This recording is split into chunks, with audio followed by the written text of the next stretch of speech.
Okay. Show me. Hi there guys, welcome back to the NANO-SIZE channel. Thank you very much for tuning in. And in this video I'm gonna take a look at two FPV cameras again. So in the left corner we see the Runcam and there we see a Foxeer. This box contains the Runcam Phoenix 2 Nano and the Foxeer box doesn't really... Yeah, okay, so the Foxeer box contains the Toothless 2 Nano. Yeah, a couple of months actually ago I compared the micro versions of these two cameras, and in that video the conclusion was that they are both very good cameras and the Runcam was a little less expensive, but they performed, well, more or less identical. Some preferences maybe. I preferred the Runcam in that video. This time, however, the price difference is bigger. The Runcam is approximately 10 euros less than the Foxeer camera. And the performance difference is also bigger. Yeah, straight up. I'm gonna show you a couple of side-by-sides of these two cameras. And also, this is kind of the start of a new build project I'm doing with this frame, the Racer XET5, which is a hyper light, a very light 5-inch quadcopter frame. And yeah, obviously I need an FPV camera for this build, and I hope to be able to use one of these two cameras if I like them, obviously. So let's get into it. Alright, here's what you get for your money with these two cameras. Over here we see the Runcam Phoenix 2 Nano. It is only available in blue, and over here we see the Foxeer Toothless 2 Nano. It is available in this lime green and black. Now do keep in mind again that this Runcam camera is approximately 10 euros less. So you also get a little less for your money, as you can tell here. Both of the cameras come with an adapter which elevates their size to a micro, if your frame only accommodates micro cameras. And the Foxeer comes with this controller board to set it up, to change settings on the camera, whereas the Runcam doesn't. And maybe you already have controllers to set up Runcam cameras. I do a lot actually. So in that case, with the Runcam camera you're not paying for something you don't need. On the flip side, if you don't have a controller yet, the Foxeer is a better deal. Both come with some screws to mount the camera. And one other difference in these two cameras, I'll take a close-up look in a second, but you see that the Runcam camera doesn't even have a wire hooked up to it. That's a major difference between these two cameras.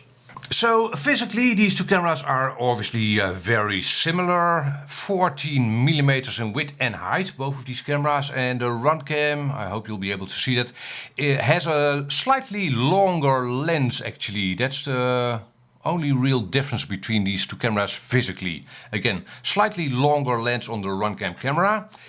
And well, the biggest physical difference is the wiring situation. Foxeer solders these wires up to the camera, and in both cases you'll have a, let me see, signal cable, if you will, so power, ground and signal, and a little pigtail for that controller to change settings in the camera, right? Both of these two cameras have that set up. And the Runcam has a little connector, and it's not the kind of connector you'd ordinarily use on a camera. This is thinner, smaller, this here connector.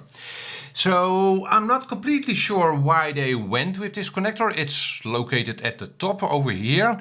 I don't think it's inconvenient, as you'll angle the camera up a little and that connector will sit at the top of the camera. The only thing I would say about this difference is that it's easier to replace this cable. If you damage this cable, you can order up a new cable and you can replace it, whereas in the Foxeer camera you'd have to solder up a new cable. Super duper tiny. Yeah, to be honest, I haven't often damaged these cables on these kinds of cameras, but yeah, I'm not sure why they went with this again. And suddenly we are actually looking at a side-by-side of these two cameras. On your left you see the image from the Runcam Phoenix 2 Nano, and on your right from the Foxeer. Yeah, so this is on a sunny day, a very sunny day, and this is easy on any camera basically. There are two major differences in my mind at least. You tell me in the comment section below what you think. But the color rendition of the Runcam is better. It's more true to real life, if you will. And the detailing in the Foxeer is significantly better. Now, the Runcam is advertised as being a 1000 TVL camera, whereas the Foxeer is sold as a 1200 TVL camera. Whether either of that is true, I can't say. Nevertheless, the detailing in this Foxeer camera is definitely better.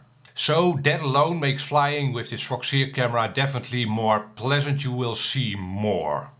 And I think that's where the major difference in price between these two cameras is, or its justification, if you will. This definitely justifies the difference of 10 euros between these two cameras, in my own opinion. Now, to that I should add that flying with either of these two cameras would be good. These are both good cameras. But, well, there is a difference. One other difference I should definitely point out to you is the voltage input of these two cameras. It's a weird difference between these two cameras. The Runcam can take 5 to 36 volts. 5 to 36. So you could power it easily with a 6S LiPo, right? Whereas the Foxeer can only be powered from 3.8 to 16 volts. So that's definitely a consideration. If you were considering powering your camera from the battery voltage, you'll have to be a little more careful with the Foxeer. And what more can I say? Yeah, in the description of this video there will obviously be links to these two cameras. Check them out and you'll be helping out the channel by using those links. Thank you very much in advance. Also, there's a link to my playlist of unedited recordings of these two cameras. Go check that out as well.